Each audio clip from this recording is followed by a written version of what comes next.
السلام علیکم ورحمۃ اللہ وبرکاتہ۔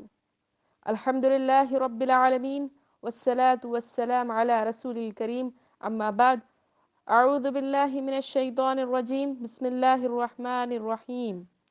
تبت یدا ابی لہب وتب، ما اغنى عنہ مالہ وما کسب، سیصلی نارا ذات لہب وامرأته حمالة الحطب فی جیدها حبل من مسد۔ ہر قسم کی تعریف اللہ تبارک و تعالیٰ کے لیے لائق اور زیبا ہے۔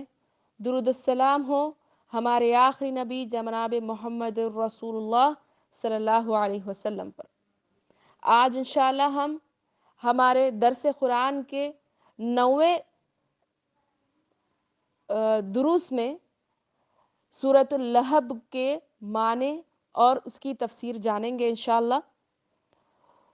یہ ایک بہت ہی عبرت دینے والی سورت ہے۔ سورۃ اللہب مکی ہے اور اس میں 5 آیتیں اور 1 رکوع ہے۔ اس سورت کو سورۃ المسد بھی کہا جاتا ہے، کیونکہ آخر ورڈ میں جو سورے کا آخر ورڈ ہے مسد ہے، تو اس وجہ سے اس سورے کو سورۃ المسد بھی کہا جاتا ہے۔ اس کی شان نزول یہ ہے کہ جب نبی کریم صلی اللہ علیہ وسلم کو حکم ہوا کہ اپنے رشتہ داروں کے اندر تبلیغ کریں یا پھر علل اعلان آپ دعوت دیں، توحید کی اور رسالت کی دعوت دیں اور آخرت کے عذاب سے ڈرائیں، اللہ تعالیٰ نے جب کھلے عام آپ کو دعوت دینے کا حکم دیا تو آپ صلی اللہ علیہ وسلم صفا پہاڑی پر چڑھ کر یا صباحو کی آواز لگائی۔ اس طرح کی آواز خطرے کی آواز سمجھی جاتی تھی۔ اس وقت کا جو سوشل میڈیا تھا، آج ہمارے ہاتھ میں سوشل میڈیا ہے، ہم کو کچھ اعلان کرنا ہے تو ہم سوشل میڈیا پہ ڈالیں گے تو سب معلوم ہو جائے گا۔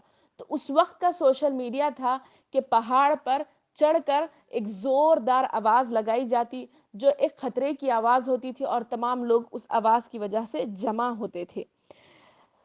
جب آواز پر لوگ اکٹھا ہو گئے تو آپ صلی اللہ علیہ وسلم نے فرمایا، ذرا بتاؤ اگر تمہیں میں یہ خبر دوں کہ جو پہاڑی پر آپ صلی اللہ علیہ وسلم صفا پہاڑی پر کھڑے ہوئے تھے، بولے کہ اس کے پیچھے ایک گھوڑوں کا لشکر، ایک گھڑ سواروں کا لشکر ہے جو تم پر حملہ کرنے والا ہے، تو کیا تم میری بات کی تصدیق کرو گے؟ کیا تم میری بات کو سچا مانو گے؟ تو انہوں نے کہا، کیوں نہیں، ہم نے کبھی آپ کو جھوٹا نہیں مانا۔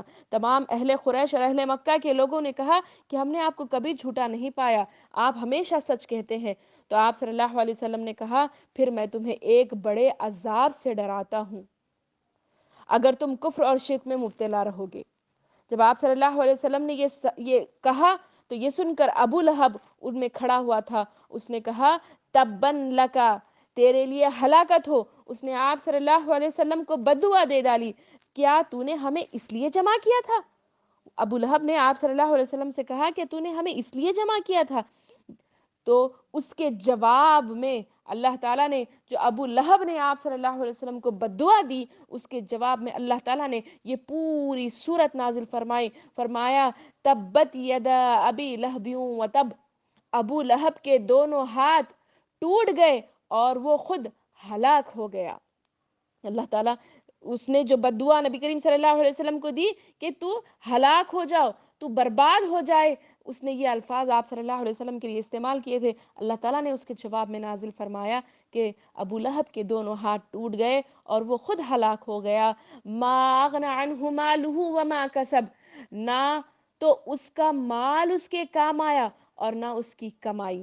مال اور اس کی کمائی کا جو ذکر ہے آگے میں انشاءاللہ کروں گی، نہ اس کا مال اس کے موت کے وقت کام آیا، نہ اس کی کمائی ہوئی اولاد وغیرہ، کیونکہ دیکھیے کمائی سے مراد کیا ہے، وہ ایک بہت ہی رئیس تھا، بہت زیادہ مالدار تھا، اس کا بہت اونچا مرتبہ تھا اور اس کی اولاد بھی بہت اولاد تھی، اس کے بیٹے تھے، تو وہ چیز کا اللہ تعالیٰ یہاں ذکر بولے کہ اس کی نہ اولاد کام آئی نہ اس کا مال کام آیا، کوئی چیز اس کے کام نہیں آیا۔ جب اللہ تعالیٰ نے اس کی گرفت کی، جب اس کو اللہ تعالیٰ نے پکڑا تو کوئی چیز نے اسے نہیں بچایا۔ سَيَصْلَىٰ نَارًا ذَاتَ لَهَبٍ، اور وہ عنقریب بھڑکنے والی آگ میں جائے گا۔ اللہ تعالیٰ یہ جو آیت ہے ما اغنا عنہ مالہ وما کسب میں، اللہ تعالیٰ اس کی جو دنیا میں اس کا حال ہونے والا ہے اس چیز کا یہاں پر ذکر کر رہے ہیں، آخرت کا اعلان، آخرت میں اس کا کیا حال ہونے والا ہے، وہ سیصلی نارا ذات لہب کی آیت میں اللہ بول رہے کہ نہ دنیا میں اس کو کوئی فائدہ پہنچایا اس کا مال، اور بول رہے آخرت کا تو اس کا انجام کیا ہے، اس کے وہ ایک بھڑکتی ہوئی آگ میں ڈالا جائے گا۔ وَامْرَأَتُهُ حَمَّالَةَ الْحَطَبِ، اور اس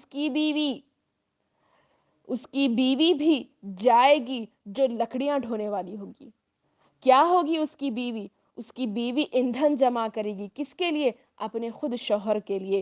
فی جیدہا حبل من مسد، اس کی گردن میں کھجور کی بٹی ہوئی رسی ہوگی، یعنی اس کی جو بیوی ہوگی اپنے سر پر جیسے جیسے یہ ابو لہب کی آگ بجھنا شروع ہوگی وہ اپنے لکڑیاں لائے گی اور اپنے شوہر کے لیے آگ کو مزید بڑھائے گی، ایندھن ڈالے گی وہ، اور اس کی آگ بھڑکتی جائے گی۔ اور اس جو اللہ تعالیٰ آخری آیت میں بول رہے فی جیدہا حبل من مسد، اور اس کی گردن میں کھجور کی بٹی ہوئی رسی ہوگی، یعنی اس کی رسی میں ایک توق کی طرح، اس کے گلے میں رسی توق کی طرح ڈالی جائے گی اور اس کو کھینچا جائے گا، گھسیٹا جائے گا، گھسیٹ گھسیٹ کر جہنم میں اس کو ایندھن ڈالنے کے لیے مجبور کیا جائے گا۔ یہ صورت ایک بہت ہی عبرتناک صورت ہے۔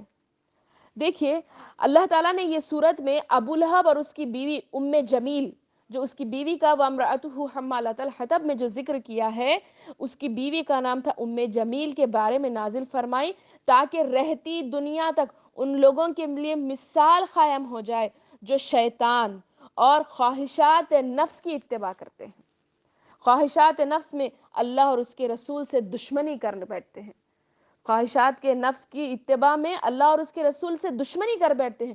جو اللہ اور اس کے رسول سے دشمنی کرے گا اللہ تعالیٰ ان کا انجام اس صورت میں بتا دیا کہ ابو لہب اور اس کی بیوی ام جمیل دونوں نے آپ صلی اللہ علیہ وسلم سے دشمنی کی، ان دونوں کا حال اللہ تعالیٰ نے بتا دیا۔ یہ ابو لہب کا کیا حال ہوا؟ سب سے ہم جانتے ہیں کہ اللہ تعالیٰ نے جب یہ صورت نازل فرمائی تو اس کا کیا اثر انداز ہوا ان کی زندگی میں، یہ دیکھتے ہیں۔ دیکھیے ابو لہب جو ہے وہ کوئی غیر نہیں تھا، ابو لہب آپ صلی اللہ علیہ وسلم کا خود سگا چچا تھا، سگا چچا تھا ابو لہب۔ آپ صلی اللہ علیہ وسلم کی 2 بیٹیاں اس کے بیٹوں سے نکاح ہو چکا تھا، لیکن بعد میں اس نے آپ کی بیٹوں سے، اس کے ابو لہب کے بیٹوں سے آپ صلی اللہ علیہ وسلم کی بیٹیوں کی طلاق کروائی، بہت تکلیف دیا، یہ آپ صلی اللہ علیہ وسلم کو بہت زیادہ تکلیف دی، لیکن اللہ تعالیٰ نے اس کا کیا انجام کیا یہ دیکھتے ہیں۔ جنگ بدر جب ہوئی اس کے چند روز بعد، یہ جنگ بدر میں شامل نہیں ہوا، یہ اپنے بجائے کسی اور کو جنگ بدر میں شامل ہونے کے لیے بھیجا تھا، لیکن وہ جنگ بدر میں شامل نہیں ہوا۔ لیکن جب جنگ بدر ہونے کے کچھ عرصے بعد یہ ہے نا بہت وہ مایوس ہو گیا، جنگ بدر میں جو کفار کی جو شکست ہوئی، جو برا حال کفار کا ہوا، تو وہ بہت غمزدہ ہوا اس چیز سے، اور کیا ہو گیا، ایک بیماری میں مبتلا ہو گیا، جیسے کہ بیماری کیسی بیماری ہو گئی اس کو، طاعون کی جیسی بیماری ہوگی، ایک ایسا وائرس ہو گیا جو موت کو لے کر گیا، اسی میں اس کی موت واقع ہو گئی، اس کی موت واقع ہو گئی۔ اس کی حالت دیکھیے کیا ہوئی، 3 دن تک اس کی لاش ایسے ہی پڑی رہی، ایسا خطرناک وائرس اس کے اندر اللہ تعالیٰ نے پیدا کر دیا تھا جس کی وجہ سے اس کی موت ہوئی، اور 3 دن تک اس کی لاش کو اٹھانے والے کوئی نہیں تھے، یہاں تک کہ اس کی لاش میں بہت سخت بدبو ہو گئی۔ سخت بدبو ہونے کے بعد اس کے بیٹوں نے کیا کیا، لکڑی سے ڈھکل کر، ایک گڑھا کھود کر لکڑی سے ڈھکل کر دور ہی سے اپنے باپ کو اس میں ڈھکیلا، اور وہ بیماری ان کو نہ ہو، وہ بیماری ان کو نہ پھیلے، اس وجہ سے دور ہی سے مٹی اور پتھر ڈال کر اسے دفنا دیا۔ یہ حال ہوا ابو لہب کا۔ یہی وہ آیت ہے ما اغنى عنہ مالہ وما کسب، نہ تو اس کا مال اس کے کام آیا، نہ اس کی کمائی سے مراد یہاں پر اس کا حسب و نسب ہے، جا و منصب ہے، اس کی اولاد ہے، لیکن کوئی چیز کام نہیں آئی، یہی اللہ تعالیٰ اس کا بتا رہے۔ اور ام جمیل جو آپ صلی اللہ علیہ وسلم سے سخت نفرت کرتی تھی، یہ کون تھی؟ ام جمیل یہ حرب بن امیہ کی بیٹی تھی۔ ابو سفیان کی بہن تھی اور معاویہ رضی اللہ عنہ کی پھوپھی تھی۔ رسول اللہ صلی اللہ علیہ وسلم سے بہت زیادہ دشمنی رکھتی تھی۔ آپ صلی اللہ علیہ وسلم کی راہ میں کانٹے تک بچھایا کرتی تھی، اور کفر اور عناد اتنا زیادہ تھا، اتنا زیادہ آپ صلی اللہ علیہ وسلم کفر اور عناد میں تھی، اور رسول اللہ صلی اللہ علیہ وسلم سے دشمنی کرنے میں اپنے شوہر کا برابر ساتھ دیتی۔ جس طرح ابو لہب آپ صلی اللہ علیہ وسلم کو تکلیف دیتا، اسی طرح یہ بھی آپ صلی اللہ علیہ وسلم کو تکلیف دینے میں کوئی کسر نہیں چھوڑتی تھی۔ ام جمیل یہ عورت کیا تھی؟ بہت زبردست چغل خوری کرتی تھی، لوگوں کے درمیان آگ لگاتی ہوئی پھرتی تھی آپ صلی اللہ علیہ وسلم کے خلاف، کفار کے اندر جا جا کر لوگوں میں، قریش کے خاندان میں، کفار میں پھیلاتی تھی، آپ صلی اللہ علیہ وسلم کے خلاف دشمنی کی آگ لوگوں کے اندر بھڑکایا کرتی تھی۔ نبی کریم صلی اللہ علیہ وسلم کے راستے میں کانٹے بچھاتی تھی۔ قیامت کے دن اس کی گردن میں مونج کی رسی بندھی ہوئی ہوں گی۔ یہی انجام اللہ تعالیٰ بول رہے، جو کانٹے بچھایا کرتی تھی، یہی کانٹوں کی رسی اس کے گردن میں بندھی ہوئی ہوگی، جس کے ذریعے سے اس کے جہنم میں کھینچا جائے گا۔ ام جمیل نبی کریم صلی اللہ علیہ وسلم کو غریبی اور محتاجی سے آر دلایا کرتی تھی، بہت زیادہ آپ کو تکلیف دیا کرتی تھی۔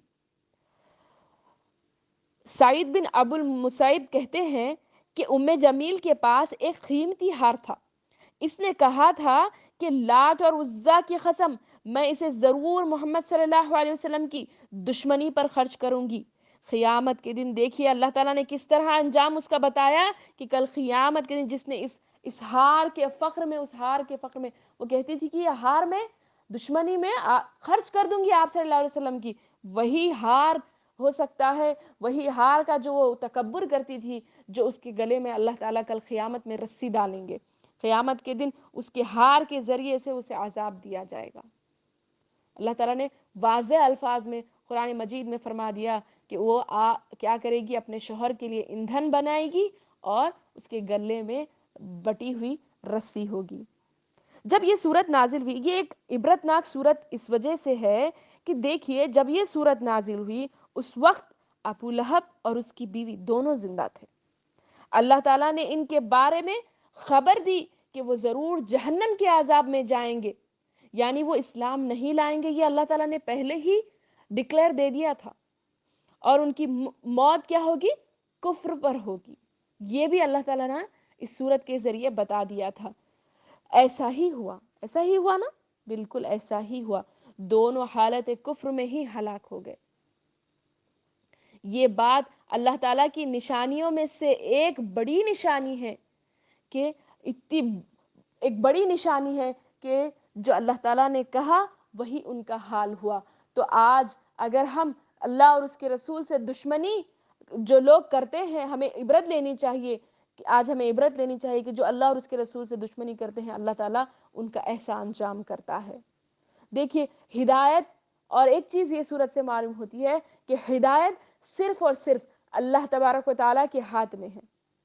جب ابو لہب اور اس کی بیوی ام جمیل نے اپنی حالت، اپنا انجام جان لیا تھا خود رسول اللہ صلی اللہ علیہ وسلم کی زبانی، لیکن یہ جاننے کے باوجود وہ ایمان نہیں لائے، کیونکہ اللہ تعالیٰ نے انہیں ہدایت نہیں دی۔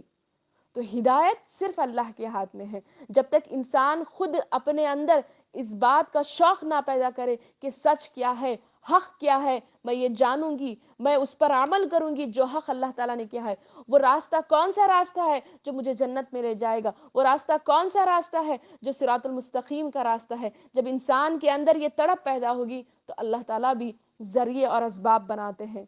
تو کوشش کیجئے، نصیحت حاصل کیجئے کہ کیا حق ہے، کیا صحیح ہے، میں اس پر فالو کروں گی، جو حق ہے میں اسی پر فالو کروں گی، اور اسی پر عمل کرنے کی اللہ تعالیٰ ہم سب کو، حق بات پر عمل کرنے کی اللہ تعالیٰ ہم سب کو توفیق عطا فرمائے، آمین۔ آخر میں اللہ تعالیٰ سے دعا کرتی ہوں کہ اللہ تعالیٰ ہم سب کو صحیح ہدایت دے، پل پل ہمیں اے اللہ ہدایت کی ضرورت ہے، تو ہماری صحیح رہنمائی کر، ہمیں آخرت کے برے انجام سے بچا، ہمارا خاتمہ بالخیر فرما، آمین ثم آمین، وآخر دعوانا ان الحمد للہ رب العالمین، والسلام علیکم ورحمۃ اللہ وبرکاتہ۔